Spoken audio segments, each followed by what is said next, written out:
لگی، آپ میرے نبی کی چوکھٹ پہ چل۔ سرکار دو عالم کی بارگاہ میں جب غریب صحابی آئے، آقا فرماتے میرے صحابی کیا حال ہے؟ اللہ اکبر، لہجہ اتنا پیارا کہ قربان ہونے کو جی چاہتا تھا۔ کیا حال ہے؟ کہتے ہیں یا رسول اللہ ہر حال میں اللہ کا شکر ہے، بس یوں سمجھ لیجئے کبھی کھا لیتے ہیں کبھی نہیں کھاتے ہیں، جب مل جاتا ہے تو شکر کرتے ہیں، جب نہیں ملتا ہے تو صبر کر لیتے ہیں۔ اللہ اکبر، حضور نے غلام کی یہ باتیں سنی ہے، چشمان نبوت میں آنسو آئے، جیسی آنکھیں بھر آئی ہیں، اتنے میں جبریل آ جاتے ہیں، یا رسول اللہ یہ جو غلام بیٹھا ہوا ہے بس یہ کل ظہر تک کا مہمان ہے، کل ظہر تک اس کا انتقال ہو جانا ہے۔ اتنا سننا تھا، نبوت والی آنکھیں بھر آئیں، چشمان نبوت برسی۔ میرے نبی نے غلام سے نہیں کہا تھا کہ تو کل تک کا مہمان ہے، بلکہ اس سے فرماتے ہیں میرے غلام بتا تو صحیح تیری زندگی میں کوئی ایسی خواہش ہے جسے تو چاہتا تھا اور وہ نہ ہو سکی ہو؟ اللہ اکبر، غربت کا اندازہ لگانا جب میرے نبی نے اتنا کہا تھا بتا تو صحیح کوئی خواہش ہو تو پوری کی جائے، یہ نہیں کہا کل تک کا مہمان ہے۔ مصطفیٰ فرماتے ہیں بتا تو صحیح تیری کوئی خواہش ہو تو پوری کروں۔ آقا نے اتنا کہا، غلام کے جملے سننا پیارے، جو ہوٹلوں میں 2000 کا کھانے کے بعد اور ایک بھوک کا کھانا پھینکنے والوں، کھڑے ہو کر کے شادیوں میں کھانے دے کر کے کتوں کی طرح کھلانے والوں اور کئی لوگوں کا کھانا دعوتوں میں پھینکنے والوں، ذرا دل سنبھال کے میری بات سننا، خدا نے دیا کہ شکر ادا کیا کرو۔ میرے نبی نے کہا تھا روٹی کی قدر کرنا، اگر یہ چلی گئی تو ہاتھ نہیں آئے گی، رزق کی عزت کیا کرو، قدر کیا کرو۔ یہ تو حضور کا کرم ہے جو دسترخوان سمیٹے نہیں گئے ہیں، یہ مصطفیٰ کا کرم ہے جو چہرے بگاڑے نہیں گئے ہیں، یہ تو آقا کا کرم ہے جو زمین پھاڑی نہیں گئی ہے، یہ مصطفیٰ کا کرم ہے جو شکلیں بگاڑی نہیں گئی ہے۔ اگر آقا کا کرم نہ ہوتا تو چہرے بگاڑ دیے گئے ہوتے، آقا کا کرم نہ ہوتا دسترخوان اٹھا دیے گئے ہوتے، مصطفیٰ کا کرم نہ ہوتا فاقے مار دیے گئے ہوتے۔ آج جو بے حساب روٹی مل رہی ہے یہ میرے نبی کا صدقہ ہے، بے حساب رزق مل رہا ہے یہ مصطفیٰ کا صدقہ ہے۔ آقا کے صحابی نے کہا تھا یا رسول اللہ ایک خواہش ہے، ایک خواہش ہے، ایک خواہش ہے، بتا کون سی؟ تو اس نے کہا تھا آقا آج تک زندگی میں نے کبھی میٹھا نہیں کھایا ہے، سنا کہ میٹھی بھی کوئی شے ہوتی ہے، آقا میرا جی چاہتا ہے زندگی میں ایک بار میٹھا کھانے مل جائے۔ اتنا سنا کہ میرے نبی نے کہا عثمان کو بلایا جائے، عثمان غنی آ جاتے ہیں، کہتے دوسری خواہش بتا۔ اس نے کہا یا رسول اللہ غریب ہوں، نکاح نہیں ہوا ہے۔ کہا کس لیے؟ کہا کوئی غریب سمجھ کے بیٹی نہیں دیتا ہے، اس لیے میرے آج تک نکاح نہیں ہوا۔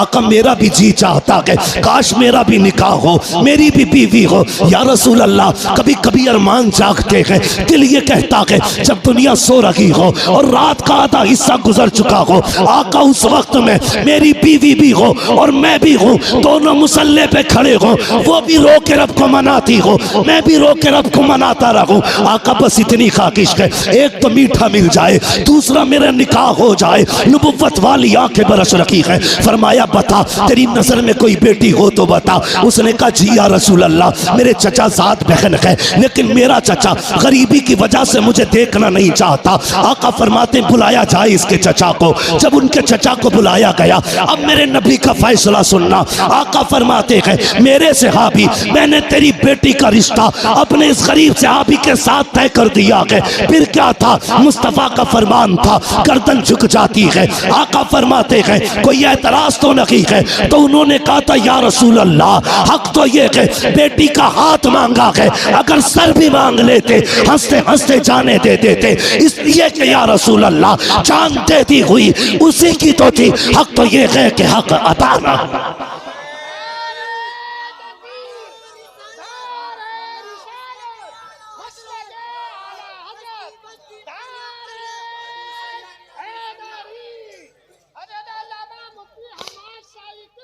شکریہ بھائی، سنیں یہ فیصلے، میرے نبی کا پیار۔ بھائی روٹی کی عزت کر، قدر کر اس کی، یہ کچی پکی توڑ کے نہ پھینکا کر۔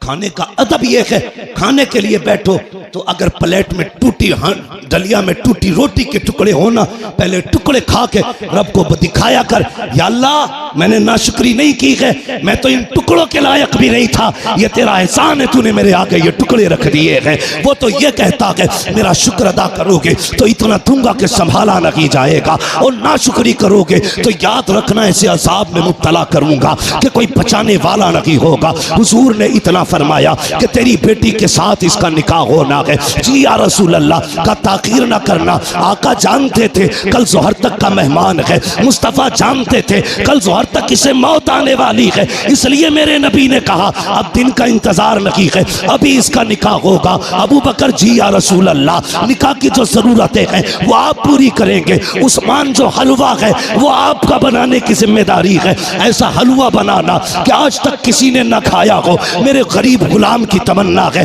یہ حلوہ کھانا چاہتا ہے، میٹھا کھانا چاہتا ہے۔ حضرت عثمان کے یہاں حلوہ بنا، حضرت ابو بکر صدیق کے یہاں سے نکاح کا انتظام ہوا۔ جب نکاح ہو جاتا ہے اللہ اکبر، آقا کریم کو بتایا تھا جبریل نے کہ کل ظہر تک کا مہمان ہے، رات گزر جاتی ہے۔ جب صبح کا سویرا ہوا، فجر کا وقت آیا، میرے حضور نے غلام کو بلایا، فرمایا جاؤ میرے فلاں غریب صحابی کے دروازے پہ چلے جاؤ۔ آقا کس لیے؟ کہ اگر اس کے دروازے سے رونے کی آواز آ جائے تو توڑ کر کے مجھے بتا دیا جائے۔ آقا نے اس لیے ڈیوٹی لگائی تھی جب کہیں پہ میت ہوتی ہے تو اپنے رویا کرتے ہیں، اور اس کی بیوی تو ایک رات کی دلہن ہے، جب اس کے شوہر کا انتقال ہوگا تو ذاکر کے رونے کا پتہ چل جائے گا آگے کیا ہونا تھا۔ یہ تو مصطفیٰ جانتے تھے، لیکن ڈیوٹی آقا لگا رکھے ہیں، جاؤ اس کے دروازے پہ چلے جاؤ، جب اس کے گھر سے رونے کی آواز آئے تو مجھے خبر کر دینا۔ پیارے سننا ذرا دل تھام کر کے، یہ صحابی نے فجر کی نماز پڑھی، جا کے اس صحابی کے دروازے پہ بیٹھ گئے۔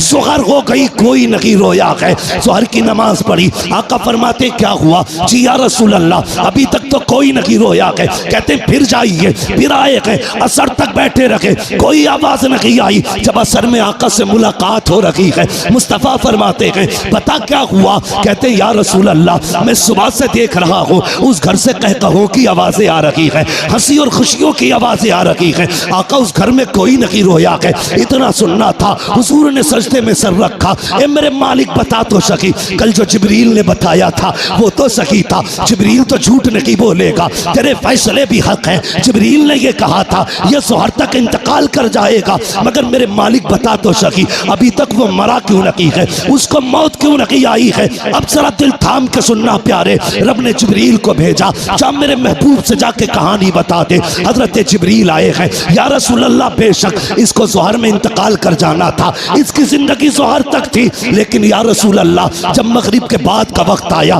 اس نے نماز ادا کی، عشاء کا وقت آنے والا تھا، اس نے نماز عشاء کی بھی ادا کی عشاء کے وقت میں۔ اس کے بعد بیوی کو بلایا، دسترخوان بچھایا، یا رسول اللہ وہ میٹھا جو زندگی میں کبھی نہیں کھایا تھا آج پہلی بار دسترخوان پہ رکھا ہے، سامنے بیوی بیٹھی ہوئی ہے، بہت کچھ ہو رہا ہے کہ سامنے بیوی بھی ہے، دسترخوان پہ میٹھا بھی ہے، میرے آقا نے میری دونوں ضرورتیں پوری کر دی ہیں۔ یہ دیکھ کے مسکرا رہا تھا، اتنے میں یا رسول اللہ دروازے پہ آواز آ جاتی ہے کوئی جو خدا کے نام پہ کچھ دے دے۔ جبریل کہتے ہیں یا رسول اللہ جب خدا کے نام کا اس نے سوال کیا، اس نے ایک نظر بیوی کے چہرے پہ ڈالی، دوسری نظر اپنے حلوے پہ ڈالی، وہ میٹھا جس کے لیے زندگی بھر ترستا رہا تھا اسے دیکھا ہے، بیوی سے کہتا شریک حیات خدا نے تیری جیسی بیوی دے دی ہے، اب اور کیا کمی رہ گئی ہے؟ دروازے پہ رب کے نام کا سائل آ گیا ہے، اگر تو کہے تو یہ حلوہ اس کے حوالے کر دو۔ بیوی نے کہا میرے سرتاج جیسے تیری مرضی ہے۔